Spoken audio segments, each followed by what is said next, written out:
नमस्कार। इस हफ्ते के एपिसोड में आपका स्वागत है। मेरा नाम है हर्ष वोरा और इस वीडियो में हमारे पास एक बहुत महत्वपूर्ण डेटा है डिस्कस करने के लिए और वो है जीडीपी और जीवीए का फिगर।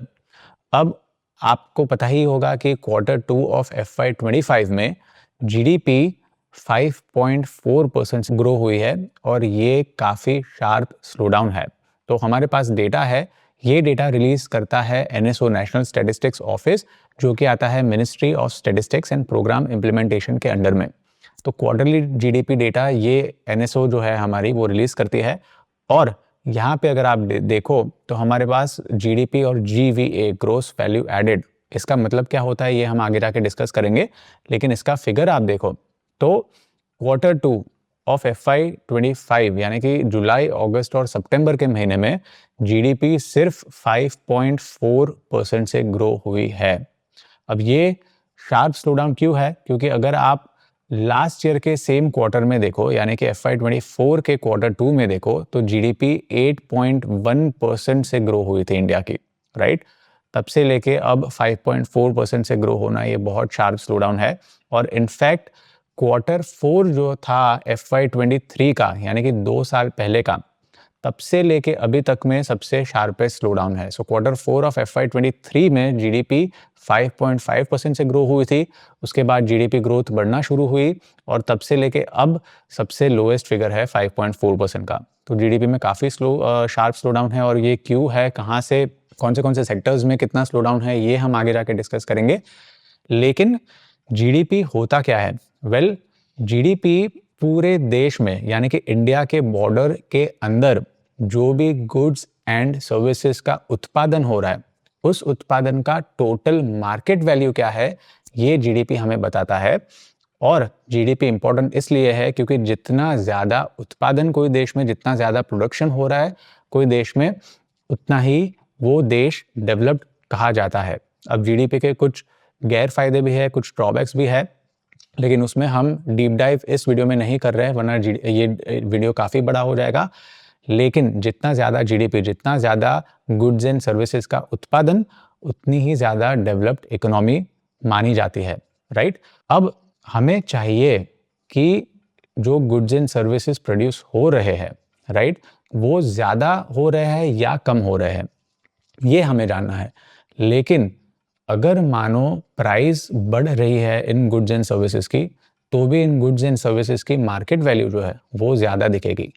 तो हमें क्या चाहिए? हमें ये नहीं चाहिए कि प्राइस कितनी बड़ी है, हमें ये जानना है कि टोटल क्वांटिटी जो है गुड्स एंड सर्विसेज के, वो ज़्यादा बड़े हैं यानी उसका प्रोडक्शन ज़्यादा बड़ा है, यानी हमें प्राइस फैक्टर इन नहीं करनी, राइट, प्रोडक्शन में।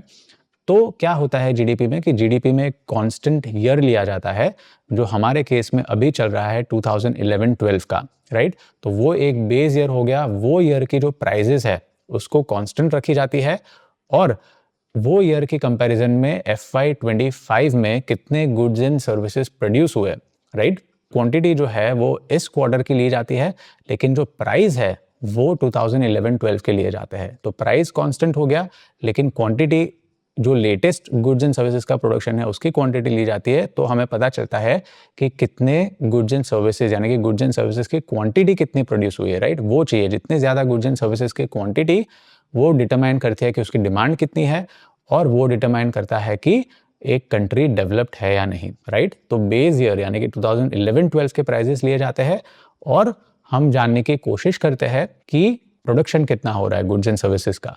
ये हो गया GDP, market value, right, with in the borders of the country, not outside the borders of the country. ये जानना ज़रूरी है क्योंकि आगे जाके जो हम डिस्कस करेंगे उसमें ये कॉन्सेप्ट काम लगेगा।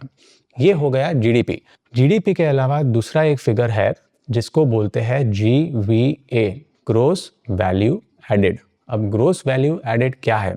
वेल, जीडीपी में टैक्सेस और सब्सिडीज भी अकाउंट किए जाते हैं, राइट? तो फॉर इंस्टेंस जो भी मार्केट वैल्यू है गुड्स एंड सर्विसेज के हमारे देश में, वो मार्केट वैल्यू में टैक्सेस भी इंक्लूड होते हैं। सो मानो हम जब भी रेस्टोरेंट में कुछ ऑर्डर करते हैं तो वो ऑर्डर का फाइनल बिल जो होता है उसमें जीएसटी लगा के होता है और वो हम प्राइजेस पे करते हैं। तो एक तरह से ये माना जाता है कि मानो हमने बर्गर ऑर्डर किया मैकडॉनल्ड्स में, तो बर्गर में जीएसटी ऐड करके पेमेंट करते हैं, राइट, तो वो फाइनल प्राइस हो गई वो गुड की, राइट। लेकिन जीवीए में टैक्सेस को एक्सक्लूड कर देते हैं, क्योंकि हमें टैक्सेस के बगैर जो प्रोडक्शन कितना हुआ है, राइट, वो जानना है, तो उसमें टैक्सेस हमें इंक्लूड नहीं करने। सो विदाउट टैक्सेस अगर हम देखें तो वो जीवीए का मेजर मिलता है हमें। अच्छा, टैक्सेस तो जीवीए में से निकाल देते हैं, लेकिन सब्सिडीज भी जो है, सब्सिडीज भी जीवीए में ऐड होती है, right. So for instance GDP में सब्सिडीज माइनस होती है। माइनस क्यों होती है जीडीपी में? क्योंकि गवर्नमेंट जब सब्सिडी देती है कंज्यूमर्स को, तो कंज्यूमर्स वो गुड के लिए कम प्राइस पे करते हैं, इजंट इट? तो जैसे फर्टिलाइजर सब्सिडी दिया फार्मर्स को गवर्नमेंट ने, तो फार्मर्स के लिए वो प्राइस कम हो गई। पर वो कम क्यों हुई? क्योंकि गवर्नमेंट ने सब्सिडी दी है फर्टिलाइजर में, इजंट इट? सब्सिडी के बगैर तो फार्मर को एक नॉर्मल प्राइस पे करना पड़ता। तो जीवीए में क्या होता है कि जीवीए में सब्सिडी का जो फिगर है उसको एडजस्ट किया जाता है, यानी कि सब्सिडी इसको ऐड किया जाता है, जो भी गवर्नमेंट ने सब्सिडी दी हो फर्टिलाइजर पे उसको ऐड किया जाता है, ताकि हमें एक रियल वैल्यू, प्रोडक्शन की एक रियल वैल्यू पता चले, राइट। सो जीवीए में टैक्सेस माइनस करते हैं और सब्सिडीज ऐड करते हैं। जीडीपी में उल्टा होता है, जीडीपी में टैक्सेस ऐड करके और सब्सिडीज को माइनस करके हमें जीडीपी का फिगर मिलता है, राइट। जीडीपी और जीवीए में ये डिफरेंस है। आई होप ये कॉन्सेप्ट क्लियर हो गया हो। सो जीवीए में टैक्सेस ऐड नहीं होते, क्योंकि हमें रियल वैल्यू जाननी है जो भी उत्पादन हो रहा है गुड्स एंड सर्विसेज का, उसका। सब्सिडीज क्या होता है? एक तरह से प्राइस को डिस्टॉर्ट कर देते हैं, इजंट इट? सो इसीलिए सब्सिडीज को जीवीए में से ऐड किया जाता है, क्योंकि ओरिजिनली सब्सिडीज पे करके उसकी प्राइस जो है वो डिस्टॉर्ट की गई है, कम की गई है, राइट। मार्केट वैल्यू उसमें हमें पता नहीं चलती सब्सिडीज के कारण, तो इसीलिए सब्सिडीज ऐड किए जाते हैं जीवीए में, ग्रोस वैल्यू एडेड में। अब अगर हम डेटा की बात करें तो डेटा में कुछ ऐसा है कि Q2 FY25 में मोस्ट रिसेंट क्वार्टर में जीवीए 5.6% आया, जो कि जीडीपी से थोड़ा ऊपर है। लेकिन अगेन अगर आप लास्ट ईयर के सेम क्वार्टर से कंपेयर करो तो ये भी एक शार्प स्लो डाउन है, राइट। 7.7% ग्रो हुआ था लास्ट ईयर के सेम क्वार्टर में, और अभी 5.6% से जीवीए बढ़ा है, तो ये भी एक शार्प स्लो डाउन है। तो ये हो गया जीडीपी और जीवीए की बात। अभी इसमें इश्यू ये है कि आरबीआई ने ये क्वार्टर में, Q2 में एक्सपेक्ट किया था, एस्टिमेट किया था कि हमारी जीडीपी जो है वो 6.8% से बढ़ेगी, राइट। तो आरबीआई के एस्टिमेट भी गलत गए एक तरह से आप देखो तो। आरबीआई के 6.8% से 5.4%, ये काफ़ी शार्प स्लो डाउन है, तो आरबीआई के एस्टिमेशन में भी एक गलती है। उसके अलावा अगर हम एनालिस्ट की भी बात करें, इकोनॉमिस्ट की भी बात करें, तो कंसेंसस उनका भी ये था कि 6.5% से जीडीपी बढ़ेगी इस क्वार्टर में, लेकिन बहुत शार्प स्लो डाउन आया 5.4%। अब एक्सपेक्टेशन तो थी ही कि जीडीपी स्लो डाउन होगी, लेकिन इतनी शार्प स्लो डाउन होगी ये सबकी एक्सपेक्टेशन नहीं थी। हमने भी पिछले कुछ वीडियोस में कुछ महीनों में डिस्कस किया था कि कैसे पावर जनरेशन कम हो रहा है, कैसे माइनिंग कम हो रहा है, कैसे core sector growth, core sector का आउटपुट जो है वो कम हो रहा है, कैसे ऑटोमोबाइल्स का सेल्स कम हो रहा है। ये सारे हमने हाई फ्रीक्वेंसी इंडिकेटर्स देखे थे, तो हमने ये भी डिस्कस किया था जीडीपी स्लो डाउन होगी, राइट। लेकिन इतनी शार्प स्लो डाउन होगी ये काफी सब एनालिस्ट ने एक्सपेक्ट नहीं किया था, राइट। सबसे पहले तो जीडीपी स्लो डाउन हुई क्यों? वेल, एक रीजन तो है कि इलेक्शन सीजन था अप्रैल में, जून में।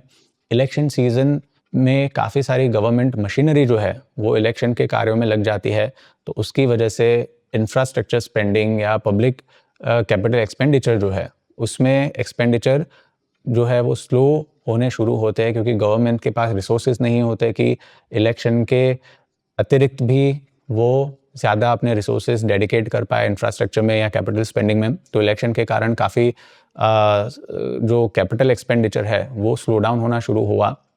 लेकिन ये बढ़ना चाहिए था Q2 में, राइट। इलेक्शन सीजन तो Q1 में ख़त्म हो गया, Q2 में इलेक्शन के बाद कैपिटल स्पेंडिंग जो है, कैपिटल स्पेंडिंग यानी इंफ्रास्ट्रक्चर में, जैसे ब्रिज है, रेलवेज है, रोडवेज है, या एयरपोर्ट्स है, या इरिगेशन है, ये सब में जो कैपिटल स्पेंडिंग यानी कि लॉन्ग टर्म एसेट्स क्रिएट करने में स्पेंडिंग बढ़नी चाहिए थी Q2 में, वो बढ़ी नहीं, तो इसकी वजह से जीडीपी में काफ़ी शार्प स्लो डाउन हुआ है, राइट। अगर आप डेटा देखो, राइट, तो जो डैशबोर्ड है ये controller general of India, controller general of accounts CGA, वो रिलीज करता है, और ये डैशबोर्ड में भी अगर आप देखो तो गवर्नमेंट का कैपिटल एक्सपेंडिचर पूरे साल में यानी कि अप्रैल से लेके सितंबर महीने में आप देखो तो 15.4% जितना कम हुआ है year on year. Capital expenditure total 4,14,000 crore का ही हुआ है। गवर्नमेंट का टारगेट पूरे साल का 11 लाख करोड़ का है कैपिटल एक्सपेंडिचर यानी कि इंफ्रास्ट्रक्चर में स्पेंडिंग, राइट, 11 लाख करोड़ का है, लेकिन वो डिक्लाइन हुआ है बाय 15% ईयर ऑन ईयर। तो ये काफ़ी शार्प डिक्लाइन है कैपिटल एक्सपेंडिचर में। इसके सामने आप रेवेन्यू एक्सपेंडिचर देखो। रेवेन्यू एक्सपेंडिचर माने क्या? रेवेन्यू एक्सपेंडिचर माने जो गवर्नमेंट के फिक्स्ड एक्सपेंसेस होते हैं, रिकरिंग एक्सपेंसेस, और वो भी रिकरिंग एक्सपेंसेस कैपिटल स्पेंडिंग में नहीं, यानी कि इंफ्रास्ट्रक्चर क्रिएशन में नहीं, लेकिन जैसे कि इंटरेस्ट पेमेंट करना है, गवर्नमेंट ने अगर लोन ली है तो उस पर इंटरेस्ट पेमेंट करना पड़ेगा, या फिर पेंशन पेमेंट्स करने हैं, या फिर सब्सिडीज देनी है, तो ये सारे क्या है कि ये रिकरिंग एक्सपेंसेस है और ये लॉन्ग टर्म एसेट्स क्रिएट नहीं करते, तो ये इकोनॉमी में एक तरह से वैल्यू जनरेट नहीं करते revenue expenditure, right. Revenue expenditure अगर आप देखो अप्रैल से लेकर सितंबर तक, तो उसमें 4.2% का ग्रोथ है, राइट, 4.2% का ईयर ऑन ईयर ग्रोथ है इन सारे महीनों का कंबाइंड। कैपिटल एक्सपेंडिचर 15% डाउन है, रेवेन्यू एक्सपेंडिचर 4.2% अप है, लेकिन रेवेन्यू एक्सपेंडिचर जो है वो सारे एक्सपेंडिचर का ऑलमोस्ट 80% होता है, राइट। कैपिटल एक्सपेंडिचर तो सिर्फ 20% कंप्राइज करता है, लेकिन दूसरा 80% जो स्पेंडिंग है वो रेवेन्यू एक्सपेंडिचर होता है। इंटरेस्ट, इनफैक्ट अगर आप इंटरेस्ट पेमेंट्स देखो, राइट, तो इंटरेस्ट पेमेंट्स आप यहाँ पे देख पाओगे कि इंटरेस्ट पेमेंट्स करीब 6 लाख करोड़ के थे, राइट। अब इस साल में 6 लाख करोड़ के इंटरेस्ट पेमेंट हुए हैं सितंबर महीने तक। ये जो पूरे हमारे गवर्नमेंट के एक्सपेंसेस है, टोटल एक्सपेंसेस, उसके ऑलमोस्ट 24% कंप्राइज करते हैं, यानी पूरे सारे एक्सपेंसेस को का 24% तो सिर्फ इंटरेस्ट पेमेंट में जाता है, राइट। इंटरेस्ट पेमेंट तो गवर्नमेंट को करना ही है, उसको तो अवॉइड कर नहीं सकती गवर्नमेंट, राइट। इसके अलावा आप सब्सिडीज़ देखो तो सब्सिडीज़ भी रिकरिंग होते हैं, उसको भी हर महीने पे करना पड़ता है, और सब्सिडीज़ को अवॉइड भी नहीं कर सकते because of political equations. Subsidies का जो पेमेंट है वो टोटल मिला के अगर आप सारे एक्सपेंडिचर का देखो तो 10% होता है सब्सिडीज़ का पेमेंट, राइट। तो रेवेन्यू एक्सपेंडिचर टोटल मिला के अगर आप बात करो तो वो होता है 80%, कैपिटल एक्सपेंडिचर 20% होता है, और कैपिटल एक्सपेंडिचर में 15% का स्लो डाउन है इस साल, लेकिन चूंकि रेवेन्यू एक्सपेंडिचर जो है वो 4% ग्रो हुआ है और रेवेन्यू एक्सपेंडिचर 80% कंप्राइज करता है पूरे एक्सपेंडिचर का, तो टोटल एक्सपेंडिचर जो गवर्नमेंट का है वो करीब करीब फ्लैट ही रहा है, राइट। अब एक्सपेंडिचर कम होगा कैपिटल एक्सपेंडिचर, तो उसकी वजह से इशू क्या होगा? इसकी वजह से जो लॉन्ग टर्म एसेट्स है, जो एसेट्स वैल्यू क्रिएट करते हैं, जो एसेट्स एम्प्लॉयमेंट जनरेट करते हैं, जॉब्स जनरेट करते हैं, वो नहीं हो पाएगा, राइट। उससे क्या होगा? उससे इकोनॉमिक ग्रोथ जो है जीडीपी वो स्लो डाउन हो जाएगी, क्योंकि अगर लॉन्ग टर्म एसेट्स क्रिएट करने में गवर्नमेंट स्पेंड नहीं करेगी, एम्प्लॉयमेंट कम होगी तो वेजेस कम होंगे, सैलरीज कम होगी, पब्लिक सर्वेंट्स की वेजेस कम, सैलरीज कम होगी, तो वो लोग जो गुड्स एंड सर्विसेज खरीदने में स्पेंड करने वाले थे वो नहीं कर पाएंगे, तो जीडीपी स्लो हो जाएगी। अच्छा, अगर जीडीपी स्लो हो गई, राइट, तो उसका एक इश्यू क्या होगा? उससे इश्यू ये होगा कि जीडीपी स्लो हो गई, लोगों की सैलरीज और वेजेस स्लो हो गए, इनकम स्लो हो गई, तो फिर नेचुरली गवर्नमेंट का जो टैक्स कलेक्शन हो रहा है वो भी कम हो जाएगा। अब टैक्स कलेक्शन की बात करें, अक्टूबर महीने में अगर आप देखो तो tax collection, net tax collection जो है गवर्नमेंट का वो 39,800 करोड़ का हुआ है अक्टूबर महीने में, जो कि सेम मंथ में मतलब अक्टूबर लास्ट ईयर में आप देखो तो 1,41,000 का था, राइट। सो अक्टूबर महीने में ऑलमोस्ट 71% जितना डिक्लाइन हुआ है टैक्स कलेक्शन। जुलाई से सितंबर में अगर आप देखो तो अगस्त महीने में 28% जितना कलेक्शन डिक्लाइन हुआ था compare to the same period last year, right. यानी कि अगस्त के लास्ट ईयर से इस अगस्त में 28% जितना tax collection, net tax collection government का कम हुआ था। जीडीपी स्लो डाउन होगी तो लोगों की इनकम स्लो डाउन होगी, इनकम्स कम होंगी तो कलेक्शन कम होगा, नेट टैक्स कलेक्शन। अगर टैक्स कलेक्शन कम हुआ तो फिर क्या होगा, तो नेक्स्ट ईयर गवर्नमेंट का जो कैपिटल एक्सपेंडिचर का प्लान होगा वो कम हो जाएगा। कैपिटल एक्सपेंडिचर नेक्स्ट ईयर का जो टारगेट होगा गवर्नमेंट का वो कम हो जाएगा। वो क्यों कम हो जाएगा, क्योंकि गवर्नमेंट के पास टैक्स कलेक्शन ही नहीं होगा तो गवर्नमेंट स्पेंड कहाँ से करेगी, राइट। अब स्पेंड करने के लिए गवर्नमेंट मार्केट से बोरो कर सकती है, लेकिन मार्केट से बोरो करने में भी काफ़ी सारे इश्यूज होते हैं, क्योंकि गवर्नमेंट अगर मार्केट से बोरो करेगी तो गवर्नमेंट 20-50 हज़ार जितना 20 से 50 हज़ार करोड़ जितना तो नहीं करेगी, वो करेगी लाखों करोड़ों में, राइट। क्योंकि गवर्नमेंट की स्पेंडिंग नीड जितनी होती है, मार्केट से बोरो करेगी गवर्नमेंट तो फिर क्या होगा, प्राइवेट सेक्टर के लिए बोरो करने के लिए पैसे जो है वो मार्केट्स में कम बचेंगे। क्योंकि गवर्नमेंट जब बोरो करने जाएगी मार्केट में तो इंटरेस्ट रेट्स बढ़ेंगे, क्योंकि फंड्स के लिए, बोरोइंग के लिए जो डिमांड है वो बढ़ेगी। बोरोइंग की डिमांड बढ़ेगी तो नेचुरली इंटरेस्ट रेट पे अपवर्ड प्रेशर आएगा, राइट। इंटरेस्ट रेट पे अपवर्ड प्रेशर आएगा तो प्राइवेट सेक्टर जब मार्केट में बोरो करने जाएगी तो प्राइवेट सेक्टर को इंटरेस्ट एक्सपेंसेस जो है, इंटरेस्ट रेट्स जो है वो ज़्यादा पे करने पड़ेंगे। तो जब गवर्नमेंट के पास टैक्स रेवेन्यूज कम होते हैं और गवर्नमेंट मार्केट से बोरो करेगी तो बहुत सारे प्रॉब्लम्स हो सकते हैं। तो इसीलिए जीडीपी स्लो डाउन होगी तो बहुत सारे इश्यूज आगे जाके आ सकते हैं। ये एक बहुत बड़ी साइकिल है, राइट। सो अगर गवर्नमेंट मार्केट से बोरो नहीं करना चाहती फिर क्या होगा कि गवर्नमेंट को अपने एक्सपेंडिचर्स में कट लाना पड़ेगा, एक्सपेंडिचर्स में कट रखना पड़ेगा।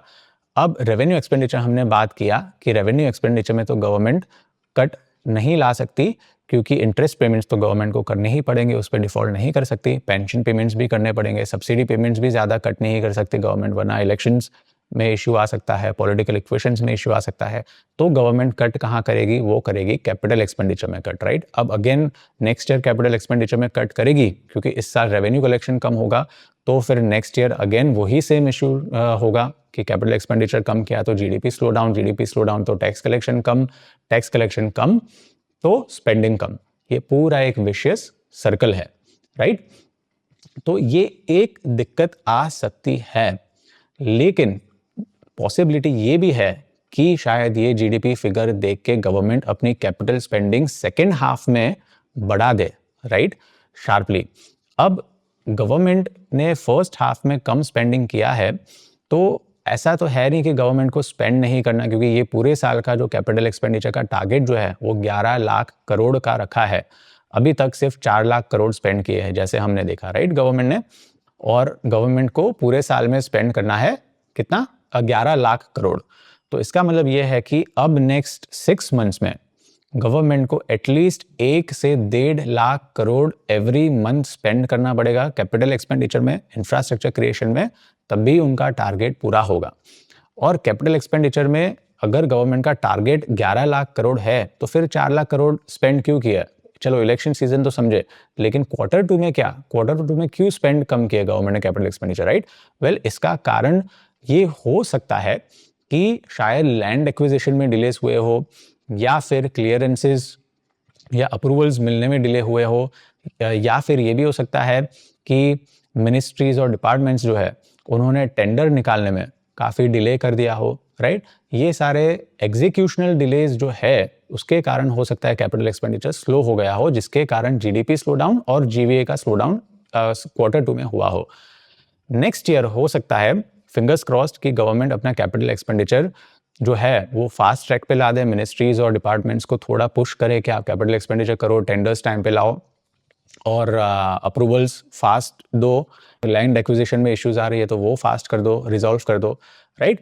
तो इसके कारण हो सकता है कि सेकेंड हाफ में जीडीपी फर्स्ट हाफ के कंपैरिजन में बेटर हो, लेकिन आरबीआई का जो एक्सपेक्टेशन है 7.2% इकोनॉमिक ग्रोथ का पूरे साल का, वो 7.2% अटेन करने में, रीच करने के लिए अब सेकेंड हाफ में जीडीपी को 8% से ज़्यादा ग्रो करना पड़ेगा। तो ये काफ़ी टफ है एंड वेरी लाइकली आरबीआई अपना सेकेंड हाफ का जो जीडीपी का एस्टिमेट है वो कम कर देगी। इनफैक्ट पूरे साल का जो एस्टिमेट है 7.2% आरबीआई ने लगाया था, वो वेरी लाइकली आरबीआई कम कर देगी, राइट, अपना एस्टिमेट। सो ये बात है जीडीपी नंबर्स की।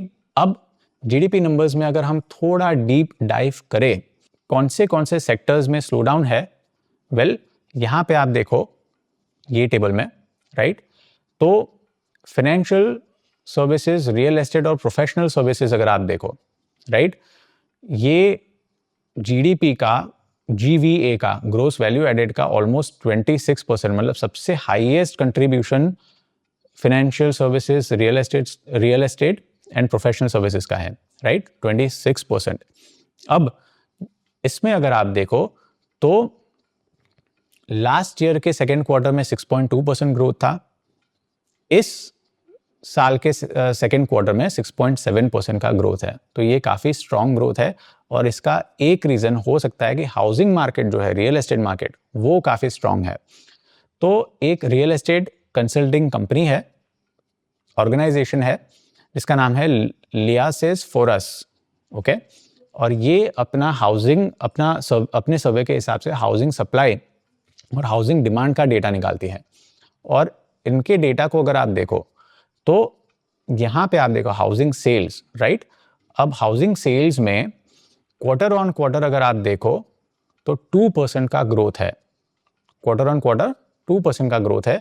और ईयर ऑन ईयर आप देखो, जून, मतलब हम जून क्वार्टर की बात कर रहे हैं, सितंबर क्वार्टर की नहीं, क्योंकि लेटेस्ट डेटा अभी तक इन्होंने रिलीज नहीं किया, लेकिन जून क्वार्टर में ईयर ऑन ईयर यानी कि लास्ट ईयर के जून क्वार्टर की कंपैरिजन से 29% ज्यादा सेल्स हुए हैं, राइट।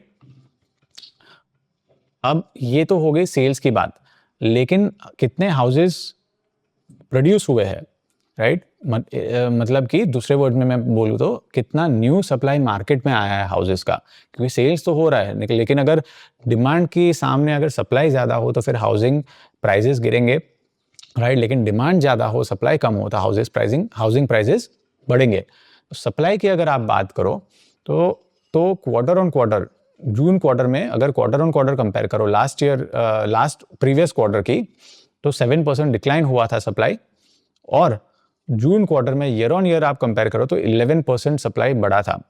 तो सप्लाई 11% बढ़ा है, लेकिन डिमांड जो है वो 29% से बढ़ी है, right. Supply year on year आप देखो तो 11% से बढ़ा है और डिमांड 29% से बढ़ी है। तो हाउसिंग मार्केट काफ़ी स्ट्रांग रहा है जून में, एंड लाइकली सितंबर क्वार्टर में भी यही प्ले आउट हुआ है कि हाउसिंग डिमांड जो है वो सप्लाई से काफ़ी हाई रही है, राइट।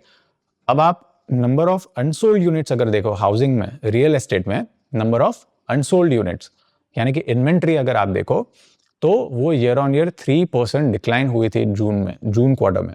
सितंबर क्वार्टर में भी हाईली लाइकली कि ये डिक्लाइन हुई हो, लेकिन जब भी ये डेटा आएगा तब हम डिस्कस करेंगे कि सितंबर क्वार्टर में भी कैसा रहा है। बट हाईली लाइकली हमें पता है कि जीवीए की जब हम बात कर रहे हैं तो financial, real estate and professional services का जो सेक्टर है उसमें ग्रोथ है इस क्वार्टर में, इस साल के सितंबर क्वार्टर में compare to the last year सितंबर क्वार्टर। तो ये हाउसिंग, रियल एस्टेट मार्केट की स्ट्रेंथ से आया होगा, राइट। इसके अलावा आप देखो तो trade, hotels, transport, communication services, right, जो कि 18% ऑफ जीवीए है टोटल, उसमें भी 6% का ग्रोथ हुआ है। लास्ट ईयर 4.5% का ग्रोथ हुआ था। अब ट्रेड, होटल्स, ट्रांसपोर्ट, अगर आप ट्रांसपोर्ट की बात करें तो एयर पैसेंजर ट्रैफिक में आप देखो अक्टूबर में 8.1% का ग्रोथ था, सितंबर में 6.4% का ग्रोथ था, अगस्त में भी 5.7 ऑलमोस्ट 6% का ग्रोथ था, जुलाई में भी स्ट्रॉन्ग ग्रोथ था 7% का, राइट। सो जुलाई, अगस्त, सितंबर मंथ्स में आप देखो जिस क्वार्टर की हम बात कर रहे हैं वहाँ स्ट्रॉन्ग ग्रोथ रहा है एयर पैसेंजर ट्रैफिक में। पिछले कुछ महीनों में वीक था, लेकिन रीसेंट क्वार्टर में काफ़ी स्ट्रॉन्ग ग्रोथ रहा है। अगेन इसकी वजह से ये जो सेक्टर है ये बड़ा है, ट्रांसपोर्ट। तो एयर पैसेंजर ट्रैफिक से हमें पता चलता है growth, air passenger traffic growth होने से कि ये सेक्टर जो है उसने जीवीए में एक पॉजिटिव कंट्रीब्यूशन किया होगा, और वो ही हुआ है, राइट, 6% से बड़ा है टेलीकॉम सब्सक्राइबर्स की हमने पिछले वीडियो में बात किया था कि टेलीकॉम सब्सक्राइबर्स भी अगर आप देखो, मैं उसकी शीट खोल लेता हूँ, तो टेलीकॉम सब्सक्राइबर्स भी आप देखो तो टोटल जुलाई, अगस्त और सितंबर महीनों का टोटल सब्सक्राइबर बेस अगर आप देखो तो वो 36 लाख से बड़ा था। हालांकि सितंबर महीने में 48 लाख कम हुआ था, लेकिन तीनों महीनों का कंबाइंड अगर आप करो तो 36.5 लाख जितने सब्सक्राइबर्स बड़े थे।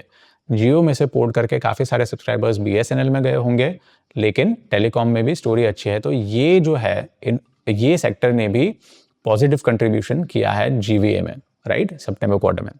इसके अलावा public administration, defence and other services, यानी कि पब्लिक सर्वेंट्स को जो सैलरी दी जाती है या फिर डिफेंस में मेंटेनेंस और ऑपरेशंस के लिए जो खर्चे करती है गवर्नमेंट, ये सारे इसमें आ गए। तो इसमें भी पॉजिटिव ग्रोथ है। पहले 7.7% था लास्ट ईयर और इस साल 9.2% का ग्रोथ है, तो इसमें भी काफ़ी पॉजिटिव ग्रोथ है। एग्रीकल्चर जो कि 14% ऑफ जीवीए है, उसमें अगर आप देखो तो पॉजिटिव ग्रोथ है। लास्ट ईयर 1.7% था और इस साल 3.5% ग्रोथ है।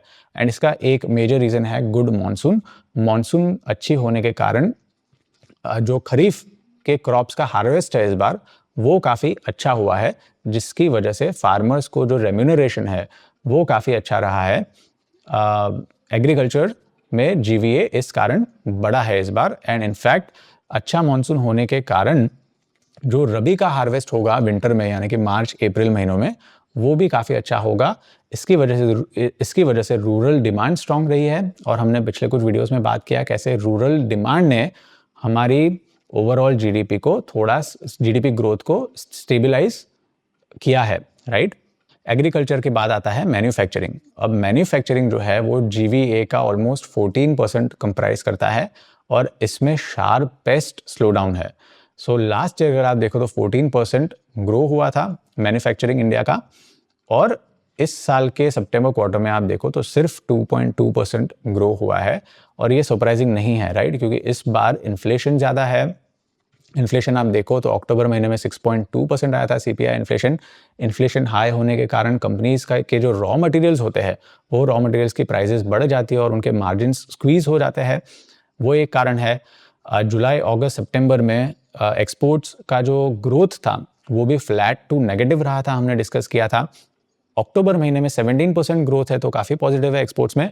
लेकिन जुलाई, अगस्त और सितंबर महीने में, इनफैक्ट मैं यहाँ पे खोल ही देता हूँ जो हमने ट्रेड डेटा डिस्कस किया था, जस्ट रियल क्विक अगर आप देखो तो ये आपको याद होगा हमने डिस्कस किया था कि जून से लेके सितंबर में एक्सपोर्ट्स में फ्लैट टू नेगेटिव ग्रोथ था, right, flat to negative growth था। और अक्टूबर में एक्सपोर्ट्स ग्रोथ काफ़ी स्ट्रांग रहा है।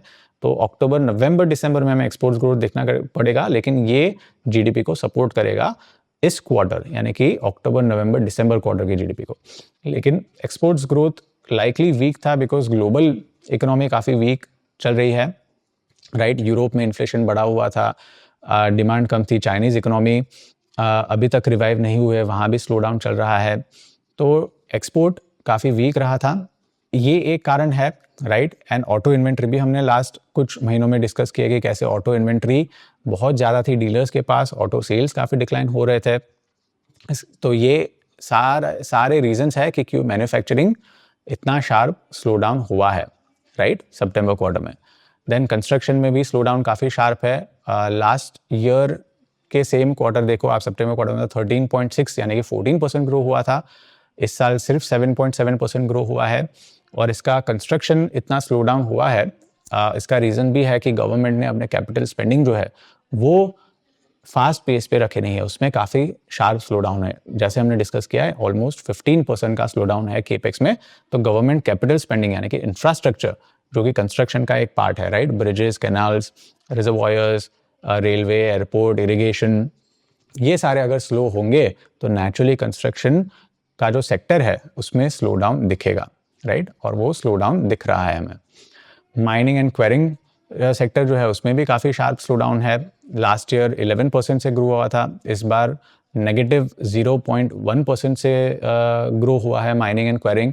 इसका एक मेजर रीज़न है अगेन मानसून के कारण सीजनल स्लो डाउन तो होता ही है क्योंकि माइनिंग हो नहीं सकती मानसून में, बारिश में।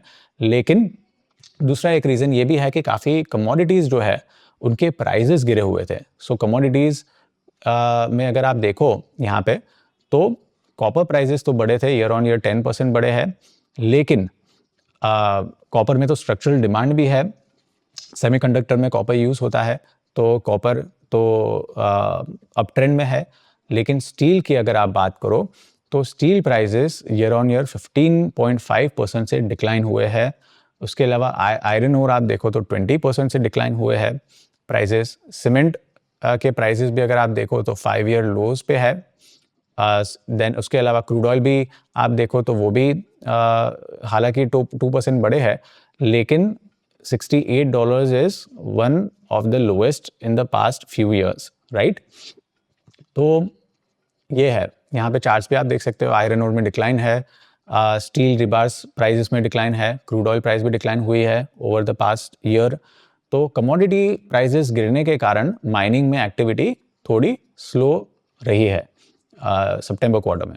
और finally electricity, gas, water supply, right. Electricity की तो हमने बात की थी, let me open that chart again. यहाँ पे अगर आप देखो तो एनर्जी जो है उसमें पावर जनरेशन, हमने ये डिस्कस किया था, आपको याद होगा तो, कि पावर जनरेशन जो है वो सितंबर महीने में, सितंबर 2024 में ईयर ऑन ईयर 1.3% डिक्लाइन हुआ था।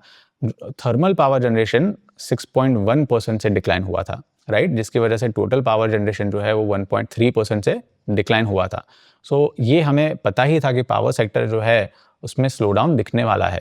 और जीडीपी तो जो है वो लैगिंग इंडिकेटर है, जीडीपी का फिगर रिलीज हो गया तो उससे मार्केट्स को कोई नई इनसाइट्स नहीं मिलती, क्योंकि मार्केट्स को तो पता ही था ये डेटा देख के, जो लीडिंग इंडिकेटर्स है जैसे पावर जनरेशन का डेटा देख लो, या फिर आप कोर सेक्टर का डेटा देख लो, या air traffic, air passenger traffic देख लो, हाउसिंग डेटा देख लो, टैक्स रेवेन्यू देख लो, या कमोडिटी प्राइसेस, ये सारे जो लीडिंग इंडिकेटर्स है उससे तो जीडीपी ग्रोथ स्लो डाउन होने वाली है, ये तो पता ही था। कितनी स्लो डाउन होगी, that was the only question. So ये सेक्टरल कंट्रीब्यूशन हो गया जीडीपी का, जो हमने देखा कि काफ़ी शार्पेस्ट स्लो डाउन है, स्पेशली मैन्युफैक्चरिंग में, कंस्ट्रक्शन में, माइनिंग में, इलेक्ट्रिसिटी में, इनमें शार्पेस्ट स्लो डाउन है। और पॉजिटिव कौन से है? Well, financial, real estate service, financial services और रियल एस्टेट में पॉजिटिव कंट्रीब्यूशन है, पॉजिटिव ग्रोथ है। ट्रेड, होटल्स, ट्रांसपोर्ट में पॉजिटिव ग्रोथ है। पब्लिक एडमिनिस्ट्रेशन एंड डिफेंस अच्छा कर रहा है। एंड फाइनली एग्रीकल्चर अच्छा कर रहा है। एंड इनफैक्ट आगे जाके भी अक्टूबर टू दिसंबर मंथ्स में और नेक्स्ट ईयर एग्रीकल्चर अच्छा ही करेगी, ऐसा एक्सपेक्टेशन है, क्योंकि मॉनसून अच्छी रही है इस बार। ट्रांसपोर्ट और होटल्स और सब्सक्राइबर्स, टेलीकॉम सब्सक्राइबर्स, ये सेक्टर्स में भी काफ़ी पॉजिटिव ग्रोथ रहेगा नेक्स्ट ईयर, क्योंकि ट्रांसपोर्ट सेक्टर भी अभी तक अच्छा ही कर रहा है। अक्टूबर में देखा कि एयर पैसेंजर ट्रैफिक है वो 8% से ग्रो हुआ, जो कि वन ऑफ द हाईएस्ट है in the past few months. और रियल एस्टेट सेक्टर भी काफ़ी स्ट्रॉन्ग चल रहा है। इसके अलावा हम नीचे जाए तो ये टेबल को थोड़ा सा डिस्कस कर लेते हैं क्विकली। ये टेबल है क्या? वेल, ये टेबल जीडीपी के कंपोनेंट्स को दिखाता है ना। ये टेबल थोड़ा कॉम्प्लेक्स लग रहा होगा, बट वरी नॉट, हम बहुत सिंप्लीफाई करेंगे इसको। अब जब जीडीपी को कैलकुलेट करते हैं तो उसके दो तरीके होते हैं, एक तो हो गया प्रोडक्शन अप्रोच और दूसरा हो गया एक्सपेंडिचर अप्रोच, राइट। तो ये जो पहले हमने डिस्कस किया, सेक्टोरल कंट्रीब्यूशन, जीडीपी या जीवीए में कौन से सेक्टर्स ने कितना कंट्रीब्यूट किया है, ये हो गया प्रोडक्शन अप्रोच, यानी कि हर सेक्टर में कितने गुड्स एंड सर्विसेज प्रोड्यूस हो रहे हैं, और वो प्रोड्यूस होने की फाइनल वैल्यू तो है, लेकिन उसमें से जो इंटरमीडिएट गुड्स है यानी कि रॉ मटेरियल्स है, वो रॉ मटेरियल्स को माइनस करके जो वैल्यू है वो ये टेबल हमें बताता है। रॉ मटेरियल्स को माइनस क्यों करते हैं? क्योंकि अगर रॉ मटेरियल्स को भी माइनस नहीं किया तो फिर क्या होगा, तो जीवीए फिगर में डबल काउंटिंग हो जाएगा, राइट। इसलिए रॉ मटेरियल्स को माइनस करते हैं इसमें से। ये तो है प्रोडक्शन अप्रोच का, लेकिन एक्सपेंडिचर अप्रोच जो है वो भी हमें इंटरेस्टिंग इनसाइट्स देता है। तो ये let me correct here, this is expenditure approach of calculating GDP. GDP को कैलकुलेट करने का तरीका जो है एक्सपेंडिचर अप्रोच, यानी कि कौन से सेगमेंट कितना खर्चा कर रहे हैं, राइट। सारे खर्चे को अगर हम मिला ले तो भी हमें जीडीपी का फिगर मिल सकता है। अब इसमें कौन से सेगमेंट्स आते हैं? एक तो हो गया private final consumption expenditure. Private यानी कि हाउस होल्ड्स, यानी कि मैं और आप, हम फाइनल यानी कि फाइनल गुड्स एंड सर्विसेज में कितना कंजम्पशन रिलेटेड एक्सपेंडिचर कर रहे हैं, right. Final goods and services में कितना कंजम्पशन रिलेटेड एक्सपेंडिचर कर रहे हैं, यानी कि अगर हमने कंज्यूमर ड्यूरेबल गुड्स यानी कि फ्रिज, एसी, वॉशिंग मशीन ये सब अगर खरीदा, या फोन्स, मोबाइल फोन्स खरीदे, या फिर खाना खरीदा, फूड या एजुकेशन, हाउस, हेल्थ केयर, ये सारे एक्सपेंडिचर हम कितने कर रहे हैं, ये सारे एक्सपेंडिचर को अगर हमने ऐड किए तो हमें मिलेगा private final consumption expenditure, right. अब इसमें अगर हम gross fixed capital formation, gross fixed capital formation यानी कि कितना कैपिटल एक्सपेंडिचर गवर्नमेंट ने और प्राइवेट सेक्टर ने किया है जुलाई से सितंबर महीने में, राइट। स्पेशली गवर्नमेंट ने कितना कैपिटल एक्सपेंडिचर किया है वो इसमें आता है ग्रोस फिक्स्ड कैपिटल फॉर्मेशन में। इसको भी हम ऐड करेंगे और फाइनली उसके बाद हम गवर्नमेंट फाइनल कंजम्पशन एक्सपेंडिचर को ऐड करेंगे। So government final, let me again, government final consumption expenditure यानी कि गवर्नमेंट जो है वो सैलरी पेमेंट्स में पब्लिक सर्वेंट्स को, या फिर ऑपरेशन एंड मेंटेनेंस के रिलेटेड जो एक्सपेंडिचर होते हैं उनमें कितना खर्चा कर रही है वो भी हम जीडीपी में ऐड करेंगे। और उसके बाद आता है नेट एक्सपोर्ट्स यानी कि टोटल एक्सपोर्ट्स माइनस इंपोर्ट्स।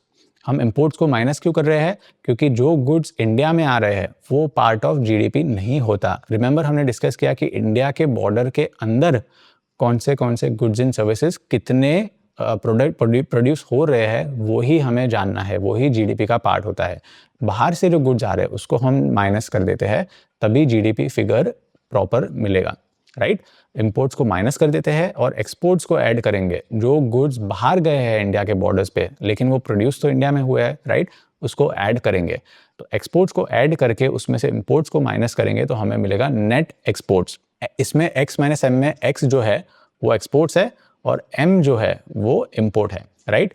तो सी प्राइवेट फाइनल कंजम्पशन एक्सपेंडिचर, आई यानी कि इन्वेस्टमेंट जिसको टेक्निकल फैंसी टर्म में बोल सकते हैं फिक्स्ड कैपिटल फॉर्मेशन, और जी यानी कि गवर्नमेंट का जो कंजम्पशन रिलेटेड एक्सपेंडिचर है, जैसे कि हमने बात किया है salary to public servants, CIG उनको ऐड करें और उसमें से नेट एक्सपोर्ट्स को ऐड करें तो हमें मिलेगा GDP टोटल मिला के, राइट।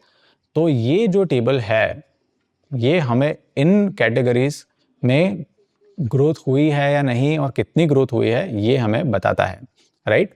सो यहाँ पे अगर हम देखें, सबसे पहले अगर प्राइवेट फाइनल कंजम्पशन एक्सपेंडिचर अगर आप देखो, राइट। अब इसमें इंटरेस्टिंग चीज़ ये है कि प्राइवेट फाइनल कंजम्पशन एक्सपेंडिचर अगर आप देखो तो वो पूरे जीडीपी का ऑलमोस्ट 56.3% था Q1 ऑफ 2024-25 में, राइट। कितना था? 56%, यानी कि हैवी कंट्रीब्यूशन अर्बन और रूरल डिमांड का था। अब इसमें अगर आप देखो तो इसमें Q2 में 6% ग्रोथ है, Q1 में 7.4% था इस साल के, और पिछले साल के Q2 में आप देखो तो 2.6% ही था।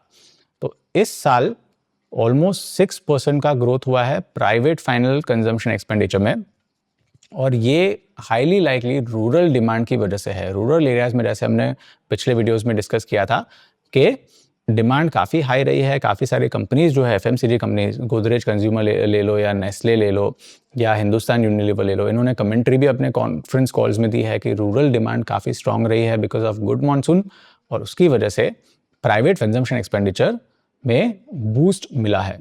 और अर्बन डिमांड जो है उसमें स्लो डाउन रहा है, क्योंकि हमने बात किया था क्रेडिट ग्रोथ जो है यानी कि लेंडिंग है जो जून के पहले 16% का रहता था बैंक्स का, वो लेंडिंग ग्रोथ जो है वो मॉडरेट होकर 11% हो गया है। और अगर क्रेडिट ग्रोथ स्लो रहेगी तो अर्बन एरियाज में जो कंजम्पशन होता है, जो लेवरेज्ड यानी कि बोरोड करके जो कंजम्पशन होता है उसमें दिक्कत आएगी, उसमें दिक्कत आई। और रूरल एरियाज में काफ़ी स्ट्रांग डिमांड रही है जिसकी वजह से प्राइवेट कंजम्पशन एक्सपेंडिचर स्ट्रांग रहा है। इसके बाद अगर गवर्नमेंट का कंजम्पशन एक्सपेंडिचर हम देखें, राइट, तो गवर्नमेंट का कंजम्पशन एक्सपेंडिचर पिछले साल के सितंबर क्वार्टर में 14% था, इस साल स्लो होके 4.4% हो गया है, राइट। तो गवर्नमेंट फाइनल कंजम्पशन एक्सपेंडिचर जो है उसमें भी काफ़ी स्ट्रॉन्ग स्लो डाउन रहा है। उसके बाद अगर हम इन्वेस्टमेंट देखें, यानी कि ग्रोस फिक्स्ड कैपिटल फॉर्मेशन, यानी कि गवर्नमेंट ने इन्वेस्टमेंट कितना किया है, इंफ्रास्ट्रक्चर में स्पेंडिंग कितना किया है, तो वो लास्ट ईयर के सितंबर क्वार्टर में 11.6% था, देन इस साल के फर्स्ट क्वार्टर में 7.5% था, एंड देन वो और स्लो होके 5.4% हो गया है सितंबर क्वार्टर ऑफ दिस ईयर में, राइट। तो गवर्नमेंट का पब्लिक, जैसे हमने देखा कि गवर्नमेंट ने कैपिटल एक्सपेंडिचर 15% कम किया है अभी तक सितंबर तक, और ये रिफ्लेक्ट होता है जीडीपी के इस सेगमेंट में, ग्रोस फिक्स्ड कैपिटल फॉर्मेशन में। इसके स्लो होने से ओवरऑल जीडीपी फिगर भी स्लो डाउन हुआ है, और ग्रोस फिक्स्ड कैपिटल फॉर्मेशन यानी कि इन्वेस्टमेंट जो है गवर्नमेंट का, वो ऑलमोस्ट 35% ऑफ जीडीपी होता है, राइट। 56% जो है वो प्राइवेट फाइनल कंजम्पशन एक्सपेंडिचर होता है, यानी कि आप और मैं कितना स्पेंड करते हैं गुड्स एंड सर्विसेज में, वो 56% होता है। देन गवर्नमेंट का जो कंजम्पशन एक्सपेंडिचर होता है, यानी कि सैलरी पब्लिक सर्वेंट को कितनी दी है, वो 9 to 10% अराउंड कंप्राइज करता है जीडीपी का। और पब्लिक कैपिटल एक्सपेंडिचर जो है गवर्नमेंट का या प्राइवेट कैपिटल एक्सपेंडिचर, इसमें पब्लिक ज़्यादा यानी कि गवर्नमेंट का एक्सपेंडिचर ज़्यादा, वो 35% जीडीपी का कंप्राइज करता है, राइट। तो ये तीन सबसे इंपॉर्टेंट है, और इसकी वजह से आप जीडीपी ग्रोथ देखो तो 5.4% हो गई है इस बार, जो कि जैसे हमने देखा पहले लास्ट ईयर के सेम क्वार्टर में 8.1% थी, राइट। तो ये हो गई जीडीपी की बात। अब जीडीपी स्लो डाउन हुई, लेकिन इन्फ्लेशन तो अभी भी हाई है। आरबीआई का कंफर्ट बैंड अगर आप देखो, कंफर्ट रेंज इन्फ्लेशन के लिए, सीपीआई इन्फ्लेशन के लिए, तो 4 to 6% है, यानी कि आरबीआई को सीपीआई इन्फ्लेशन 4 to 6% के अंदर रखना होता है as per monetary policy requirement, right, जो मैंडेट आरबीआई को दिया है उसके हिसाब से। लेकिन इस बार अक्टूबर में 6.2% आया है, यानी कि वो रेंज के बाहर आया है, इन्फ्लेशन हाई रहा है, और आरबीआई ने आज ही मॉनेटरी पॉलिसी, इस वीडियो के रिकॉर्डिंग के समय में ही मॉनेटरी पॉलिसी मीटिंग थी, इसके डिटेल्स हम नेक्स्ट वीडियो में डिस्कस करेंगे। लेकिन खबर यह है कि आरबीआई ने रेपो रेट जो है वो अनचेंज रखा 6.5% पे, इवन दो जीडीपी में शार्प स्लो डाउन है। इसका रीज़न ये है कि आरबीआई का मानना है कि जब तक इन्फ्लेशन हाई रहेगा, सीपीआई इन्फ्लेशन, तब तक कंज्यूमर्स का स्पेंडिंग जो है वो बढ़ेगा नहीं। तो इन्फ्लेशन एक इम्पॉर्टेंट रिस्क है जो आरबीआई को कंट्रोल में लाना है, प्राइस को कंट्रोल में लाना है। और आरबीआई का मानना भी है कि नेक्स्ट ईयर यानी कि जनवरी से मार्च में फूड इन्फ्लेशन जो है वो सॉफ्टन होगा, तो इन्फ्लेशन कम आएगा, and then hopefully next year RBI repo rate cut कर सकती है, ऐसा हमें लगता है। लेकिन आरबीआई ने रेपो रेट अनचेंज रखा है 6%। इनफैक्ट अगर आप यहाँ पे देखो तो आरबीआई ने फरवरी 2023 से लेके अभी तक रेपो रेट जो है वो 6.5% ही रखा है, राइट। फरवरी 2023 से लेके अभी तक 6.5% ही है, जो भी डेफिनेटली एक रीज़न है कि जीडीपी स्लो डाउन हुई है, क्योंकि अगर इंटरेस्ट रेट हाई होगा इंडिया का कंपैरेटिवली, तो नेचुरली लेंडिंग पे भी असर आएगा, क्रेडिट ग्रोथ पे भी असर आएगा। क्रेडिट ग्रोथ पे असर आया तो जीडीपी पे भी असर आएगा। लेकिन ये तो एक पहलू है, दूसरा पहलू ये भी है कि गवर्नमेंट ने भी स्पेंडिंग कम रखा है, ये दोनों के कारण जीडीपी स्लो डाउन है। तो आई होप ये वीडियो थोड़ा लंबा रहा हो लेकिन इंसाइटफुल रहा हो आपके लिए। आपको कोई भी क्वेश्चंस है कॉन्सेप्ट क्लैरिटी के लिए या फिर कोई डेटा के रिलेटेड, तो आप नीचे कमेंट कर सकते हैं। I hope you have a great week and good bye.